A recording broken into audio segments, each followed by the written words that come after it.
జీవితం సుఖమయంగా సాగుతుంది. ఈ 6 గంటలు చేసి ధ్యానం చేయాలి. ఇది అష్టాంగ యోగ పరిస్థితుల్లో వస్తుంది.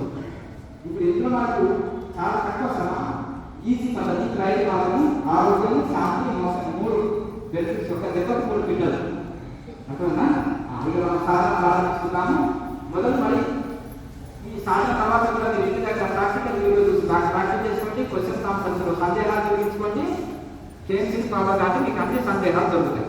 శరీరం సహకరించని పెద్ద వయసు వాళ్ళు కూర్చుని కూర్చున్నా కానీ ఏం చేయాలి? ప్రాణాయామాభ్యాసము మేలుగా పెట్టుకొని చేయొచ్చు. మధ్యలో ఏమైనా తట్టుకోలేని వాళ్ళు ఉన్నారనుకుంటే పోయి మళ్ళీ కూర్చోవచ్చు.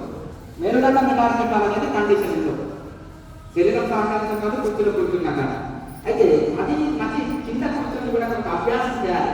మహాముద్ర లాంటివి అన్నీ చేస్తుంటే శరీరం అంతా ఆధీనంలో వస్తుంది. కొంతమంది మీరు జన్మల కూర్చోవద్దు అన్న అసలు 100 మంది 1000 మంది కూడా మహాముద్ర ప్రాక్టీస్ చేసి కింద గంటల తరబడి కూర్చున్నట్టున్నారు. పెద్ద వయసు వాళ్ళు కూడా ఎట్లా సాధ్యమైంది? మీరేం చెప్పి కింద కూర్చోవద్దా 3 గంటలు కూర్చుని అంటే యోగా చేస్తున్నాం అన్నారు డాక్టర్. అంటే మరి మీరు యోగా చేస్తే సెట్ అయిపోతుందండి అని యోగా చేస్తున్నారా అంటే ప్రాణాయామం వాయునాళాలు శక్తివంతమైతే శుద్ధి అయింది. ధ్యానం శుద్ధి కాదు, యోగం ప్రాణాయామం. ఆసనాల నుండి రక్తనాళాల శుద్ధి శక్తివంతమైతే శుద్ధి అయితే శక్తివంతమైతే నాడి కూడా శుద్ధి కావాలంటే ప్రాణాయామం చేయాలి.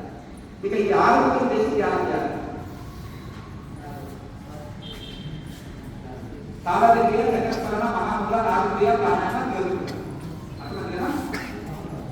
ఎందుకంటే చెప్పాలంటే రంగాత్మక ప్రాక్టికల్ కూడా మర్చిపోతాను. ఎందుకంటే నేను అనుకుంటానండి ఇది సబ్జెక్ట్ అనేది కన్ఫ్యూజ్ కావద్దని. నేను అనేది ఏంటంటే మీరు ఎన్ని గ్రంథాలు మీరు చదవచ్చు, వెస్టర్న్ స్పిరిచువాలిటీ చదవచ్చు, అది ఇన్కంప్లీట్. ఏదైతే ఉంటుందో ఇండియన్ స్పిరిచువాలిటీ గ్రంథాలు చదివితే అది కంప్లీట్. ఏదైనా వేదం ప్రకారం ఉపనిషత్తు ప్రకారం ఉన్న గ్రంథాలనే నేను ఆమోదిస్తాను, ఒప్పుకుంటాను.